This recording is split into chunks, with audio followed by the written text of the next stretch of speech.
Salut petite créature! Aujourd'hui, je vais te parler d'un matériel indispensable en broderie machine, les stabilisateurs. Alors déjà, qu'est-ce qu'un stabilisateur? C'est un non tissé, une sorte de papier tissu ou un film plastique qu'on rajoute en dessous et ou au-dessus du tissu dans le cadre de broderie. Il permet de rigidifier et de rajouter une épaisseur au tissu pour que la broderie se passe correctement et que tout se fasse bien parfaitement. Il en existe plein de sortes différentes. Il y a plein de caractéristiques à connaître par rapport au stabilisateur. Il faut savoir aussi l'adapter à son tissu et du coup au début ça peut être un peu compliqué de s'y retrouver et c'est pour ça que je suis là et que je fais cette vidéo aujourd'hui pour t'aider si jamais tu débutes en broderie parce que c'est vraiment un indispensable. C'est très rare qu'on puisse broder un tissu sans rajouter un stabilisateur en plus. Donc je vais te donner mes conseils pour bien les choisir et aussi la liste de ceux qui sont indispensables pour débuter selon moi. On n'est pas obligé dès le début d'investir dans toutes les sortes de stabilisateurs, ça dépendra forcément de ton utilisation. Donc je vais te donner un panel de stabilisateurs dans lesquels tu dois investir pour t'aider à débuter. D'abord, il y a le non tissé classique à arracher et ou à découper en différentes épaisseurs.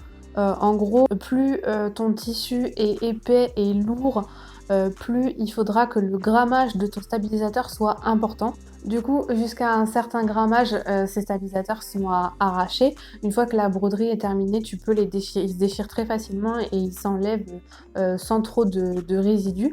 Par contre, pour les plus épais, là on peut plus les arracher, il vaut mieux les découper. Je te conseille d'abord d'investir dans un stabilisateur non tissé assez épais avec un grammage assez élevé parce qu'ils seront plus faciles à utiliser. Il vaut mieux plus épais que trop fin parce que si tu prends trop fin et que la broderie ou le tissu n'est pas adapté, ton stabilisateur risque de se déchirer et du coup bah, ça peut te faire louper ta broderie. Les stabilisateurs fins, ça s'utilise surtout avec des tissus assez fins et délicats, du coup un peu comme la soie par exemple, mais ce genre de tissu c'est assez compliqué à broder.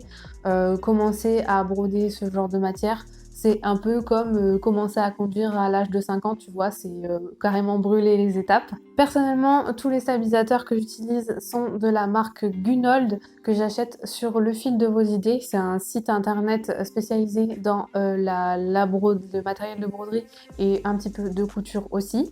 Je suis pas du tout sponsorisée pour parler ni de Gunold ni du Fil de vos idées, mais en tant que consommatrice, j'ai acheté tout mon matériel dessus et j'ai pu vérifier la qualité et le sérieux de ce site et de cette marque aussi en broderie. Du coup, c'est pour ça que je te la conseille. Je fais beaucoup de patchs brodés. Du coup, j'utilise le stabilisateur en non tissé le plus épais de la marque Gunold, c'est le 1950B, la référence. Et le petit plus qu'il a, c'est qu'il a une face thermocollante, mais il existe aussi en normal. J'en ai en normal et en thermocollant. Et d'ailleurs, j'ai tous mes stabilisateurs ici. Je les prends en rouleau sur Le Fil de vos idées. T'as déjà t'as plusieurs façons d'acheter. Tu peux acheter juste des feuilles ou sinon des rouleaux de 5 mètres, de 25 mètres. Après, ça varie en fonction. Moi, je prends toujours les plus gros rouleaux parce qu'au final, ça fait économiser vu que c'est du matériel que j'utilise pour mon travail.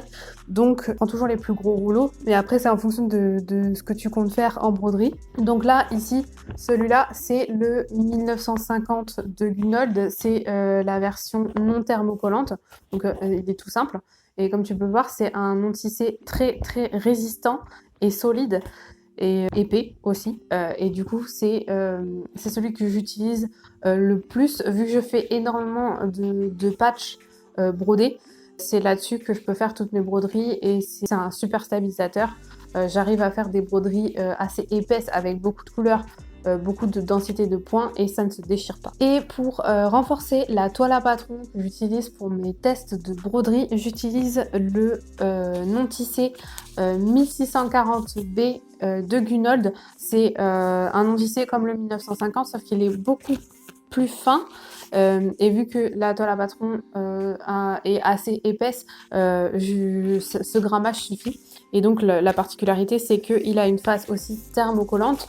Ce que je fais, c'est que je découpe mes rectangles de toile à patron. Pareil pour le stabilisateur qui est adapté à mon cadre. Et ensuite, je viens repasser ma toile à patron et placer mon stabilisateur, la face thermocollante à un côté un peu brillant et lisse. Et je place du coup la face thermocollante contre ma toile à patron et je viens repasser. Et mon stabilisateur est fixé sur la toile. J'ai plus qu'à mettre mon test, enfin ma toile de test dans mon cadre et à lancer la broderie. Ensuite, il y a les stabilisateurs autocollants. Ceux-là, ils sont super pratiques pour tout ce qui est matière qui bouge. La maille, par exemple, tout ce qui est matière extensible. Donc, c'est ce qu'il te faut si jamais tu veux broder des t-shirts, par exemple, sans trop te prendre la tête. Et ils s'utilisent aussi avec des matières comme simili-cuir que tu ne peux pas bâtir ou épingler parce que sinon ça laisse des marques. Donc c'est très utile aussi quand tu veux broder ce genre de matière. Après, c'est ce qu'on veut tester en premier pour broder en général. On a envie de tester ce genre de matière en premier, mais je te conseille quand même de faire quelques tests de broderie sur une matière plus facile comme une toile de coton par exemple, avant de te faire la main sur des t-shirts ou du simili-cuir parce que c'est un peu plus compliqué à broder. Ils sont un peu plus chers que du non tissé classique, mais comme ils sont autocollants, tu peux en utiliser un petit peu moins. J'ai une méthode en fait pour utiliser moins de stabilisateurs autocollants par rapport au cadre et tout. En fait, au lieu de le mettre dans le cadre comme un stabilisateur normal, on peut le coller sous le cadre. Mais t'inquiète pas, je te ferai une vidéo pour te montrer cette technique. Qui est un peu particulière et qui est réservée du coup aux stabilisateurs autocollants. J'en profite pour te dire que tu ne louperas aucune future vidéo si jamais tu t'abonnes juste en dessous aussi de la vidéo et que tu actives la petite cloche pour recevoir toutes les notifications. Si c'est pas encore fait, n'hésite pas à le faire, tout ça c'est gratuit. J'en reviens au stabilisateur autocollant du coup.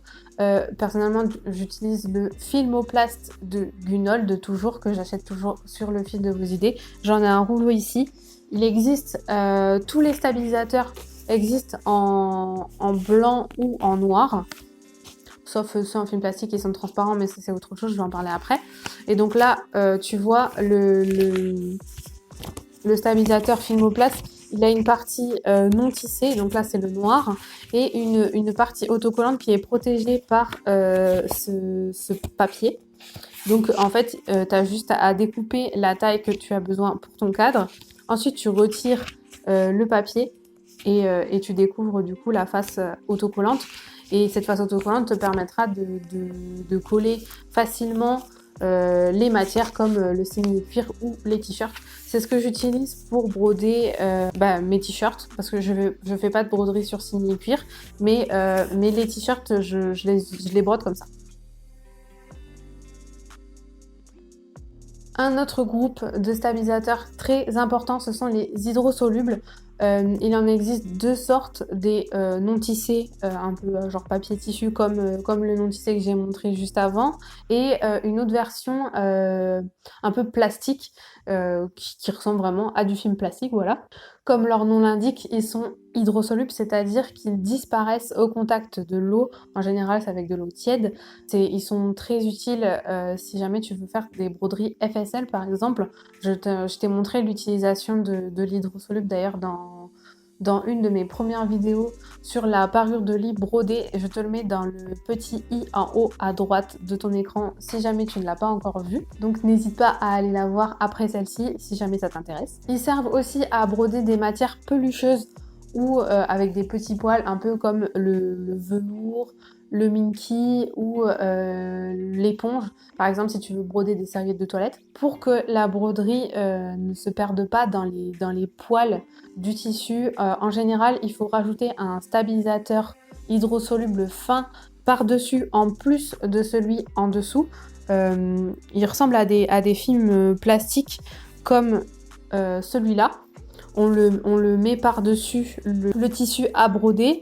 Il faut le fixer soit avec des épingles ou un fil de bâti ou avec de la colle temporaire. Et du coup, celui du dessus, par contre, ne sert pas à stabiliser. C'est juste pour avoir une belle broderie qui ne se perd pas, du coup, comme je disais, dans les poils du tissu. Et tu peux aussi, par exemple, le scotcher, si jamais, si ça peut marcher. Prends quand même assez de marge dans ton morceau pour pas que ton aiguille, pendant le travail de broderie, vienne taper dans tes épingles, par exemple. Sinon, elle va se casser. Vu que j'utilise pas souvent l'hydrosoluble, j'ai encore un vieux stock de rouleaux de stabilisateur hydro Madeira chez moi. Et du coup, j'ai le film fin hydrosoluble, comme je t'ai montré tout à l'heure. Et j'ai aussi celui-là, donc c'est le non tissé hydrosoluble. Comme tu peux le voir, il ressemble beaucoup au non tissé classique, sauf que forcément il disparaît à l'eau. Et j'ai aussi le Solufix, c'est un non tissé hydrosoluble, mais en plus il est autocollant comme le Filmoplast. Et je l'utilisais beaucoup à mes tout débuts quand je faisais des manchettes et des guêtres en jersey de coton brodé du coup. Ça me permettait de stabiliser le tissu et après je passais mes manchettes et mes guêtres en machine et du coup le stabilisateur partait tout seul et il n'y avait aucun résidu du coup dans mes manchettes. Mais bien sûr il faut que ton tissu supporte l'eau. Si il ne supporte pas l'eau, ça sert à rien d'utiliser ce genre d'hydrosoluble. Et pour faire disparaître du coup les hydrosolubles, il vaut mieux les faire tremper dans de l'eau tiède à chaude.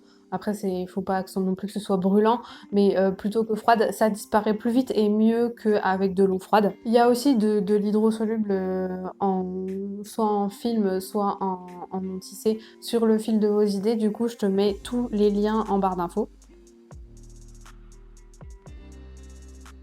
Et enfin, en dernier, il y a les moins connus, les stabilisateurs thermofusibles. Ils ressemblent énormément aux hydrosolubles, sauf qu'ils ne disparaissent pas à l'eau comme ces derniers, mais à la chaleur. Ils permettent de réaliser des broderies dentelles, de macramé, qu'on appelle aussi broderie d'enlevage, un peu comme l'hydrosoluble aussi, mais si ton tissu ne supporte pas trop l'eau ou que t'as pas envie de le passer sous l'eau, ça peut être une bonne alternative. Il disparaît sous une haute température, donc très haute température, soit au fer à repasser, soit à la presse. Il peut rester des petits résidus parfois, mais il suffit de les brosser avec une brosse douce et ça s'en va tout seul. Par contre, ne pose pas directement ton fer sur le stabilisateur, tu risques vraiment d'abîmer ta semelle et bon courage pour la récupérer. Il vaut mieux protéger la semelle de ton fer en posant par exemple du papier sulfurisé ou du papier silicone par-dessus ta broderie. Et aussi ne pas mettre de vapeur, il faut que ce soit juste la chaleur du fer, c'est tout. J'en ai ici, j'ai qu'une seule sorte, c'est la version film plastique. Donc comme tu peux le voir, il ressemble énormément aussi au film plastique hydrosoluble et du coup ça disparaît à la chaleur. Et ça c'est pareil, j'en utilise vraiment pas beaucoup.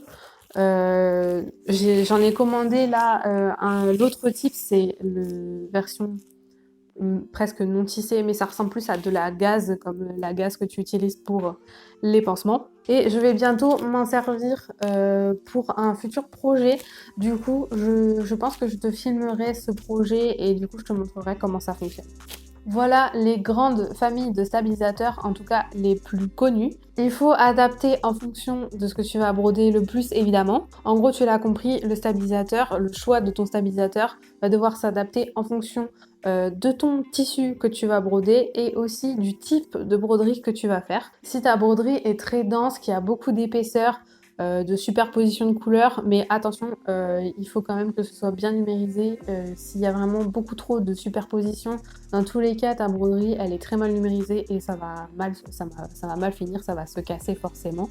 Il faudra que ton stabilisateur tienne le choc, Donc il vaut mieux en prendre un super épais avec un gros grammage. Comme je te disais, pour mes patchs par exemple, j'utilise le 1950 de Gunold. C'est d'ailleurs le plus épais, je sais. Après, vu que j'utilise pas trop les autres marques, je sais pas trop les équivalents, mais c'est un des plus épais du marché. Selon moi, pour commencer, il vaut mieux investir dans un stabilisateur déjà non tissé, avec un grammage assez épais, soit un non tissé classique pour aller avec un peu de tout, soit si tu comptes faire beaucoup de patchs brodés comme moi, je te conseille de prendre la version thermocollante, parce que la version thermocollante, du coup, t'auras pas besoin de retirer bien ton stabilisateur. Enfin, moi je sais que le stabilisateur sur les patchs brodés, je les retire pas parce que ça rajoute un peu de tenue au patch, et en plus le stabilisateur sera scellé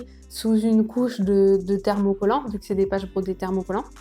Et du coup, le fait que le stabilisateur soit thermocollant, quand tu vas repasser ton patch, il va bien se fixer avec ton tissu. Par exemple, moi je fais sur de la feutrine, je brode mes patchs sur de la feutrine. La feutrine et le stabilisateur, grâce à l'action du fer, seront collés ensemble, et comme ça bougera pas. Après, si tu comptes pas faire de patch, je te conseille de prendre un épais, mais peut-être pas aussi épais que celui-ci. Celui-là, il est fait vraiment exprès pour les patchs, pour qu'ils se maintiennent bien. Mais n'en prends pas un trop fin. Par exemple, le 1640B, il va pas être suffisant pour la plupart des tissus. Ensuite, il vaut mieux investir aussi au départ dans un stabilisateur autocollant. Le Filmoplast est très bien parce qu'il est très pratique d'utilisation. Niveau rapport qualité-prix, il est impeccable, il n'est pas très cher. Et en plus, il te permet de broder plein de matières différentes assez facilement. Et enfin, un hydrosoluble, si tu comptes broder des matières pelucheuses ou des serviettes éponges par exemple, prends le petit film plastique fin à poser dessus. Après, pour la stabilisation en dessous, tu peux soit prendre un non tissé hydrosoluble ou garder un non tissé classique ou même du Filmoplast, et ensuite tu viendras l'enlever, découper à travers la broderie. Mais si tu veux vraiment qu'il n'y ait aucun résidu, prends du non tissé hydrosoluble, et dans tous les cas, il te faudra le film hydrosoluble à mettre par-dessus. Selon moi, ce sont les trois qui te permettent d'avoir un panel assez bien pour débuter, et en même temps pas investir non plus dans 36 000 versions de stabilisateurs. Du coup, oui, ça te fait un panel assez complet pour commencer. Après, tu verras en fonction de ton utilisation si tu as besoin d'avoir d'autres styles de stabilisateurs. Si par exemple tu comptes faire beaucoup de broderies d'enlevage, de macramé et compagnie, peut-être que tu préféreras prendre de la thermogaz ou enfin voilà, un stabilisateur thermofusible par exemple. Mais ça, après, tu verras en fonction de ton utilisation. Déjà, avec ces trois-là, tu as déjà un panel bien complet. Et si jamais tu es professionnel déclaré avec numéro tiré, sur le site Le Fil de Vos Idées, tu auras une ristourne sur tous les produits du site. Le pourcentage change en fonction du produit que tu choisis. Mais du coup, c'est assez appréciable en tant que professionnel d'avoir ce genre de site qui font des prix pour le matériel. Ah, et aussi, ils envoient super vite. Alors, en ce moment, c'est un peu particulier la période pour pas mal de sites. Il y a souvent des retards, mais ils arrivent quand même à envoyer super vite. Moi, je sais qu'ici, vu que je suis professionnelle, je me fais livrer avec le service de transporteur DPD. Et en général, si tu commandes avant midi sur le Fil de Vos Idées, ils arrivent à envoyer ta commande, sauf exception, si par exemple il y a un stock qui manque ou quelque chose ou un problème. Mais en général, ils arrivent à envoyer ta commande dans l'après-midi, et tu peux recevoir ta commande, si tu habites en France métropolitaine, le lendemain de ta commande. Donc c'est méga rapide, ou alors le jour juste d'après. Mais en tout cas, en général, c'est super rapide.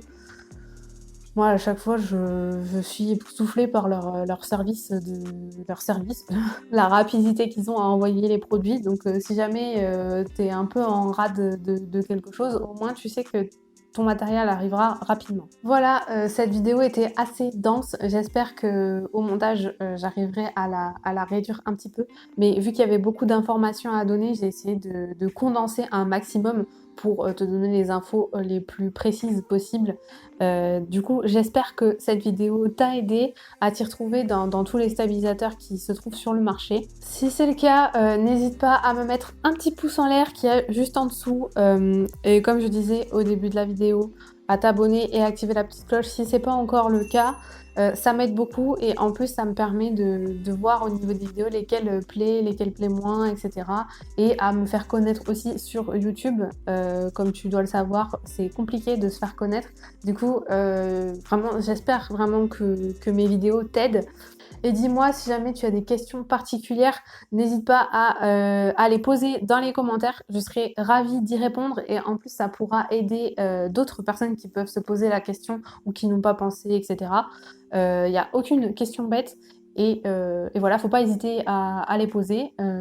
Moi, ça me fait plaisir en tout cas. Et c'est toujours gratuit. Tout ça, c'est gratuit. YouTube, c'est gratuit en général. Sauf quand ils proposent de payer pour un abonnement pour plus avoir de pub et compagnie. Moi, normalement, de toute façon, vu que je viens de débuter sur YouTube, je ne suis pas rémunérée par YouTube et je n'ai pas de sponsor, je n'ai pas de pub sur mes vidéos. S'il y en a, c'est YouTube qui gère et tout ça, ça va pour YouTube. Je touche rien, moi. Du coup, je me demande si toi, tu as déjà des stabilisateurs chez toi, si jamais tu as débuté la broderie, lesquels tu utilises le plus, lesquels tu préfères. Moi, je sais que du coup, c'est le 1950B de Gunold, c'est mon préféré, vraiment, je l'adore. Et le Filmoplast aussi, je pense que c'est vraiment mes deux favoris, ceux que j'utilise le plus. Aussi, s'il y a d'autres marques que tu préfères, parce que perso, je cite Gunold, mais il y a plusieurs marques sur le marché. Il y a Madeira, il y a aussi, je crois qu'il y en a d'autres aussi. Il y en a aussi qui sont vendus sur Amazon. Certaines personnes en achètent sur un groupe que je suis sur Facebook, c'est un groupe de broderie. Après, je sais pas trop, j'ai jamais testé. À ce qui paraît, ils sont bien. N'hésite pas aussi à t'abonner à mon Instagram et ou à mon Facebook. Dessus, il y a plein d'autres contenus. Il y a toutes les photos de mes créations, les broderies personnalisées que je réalise pour les clients.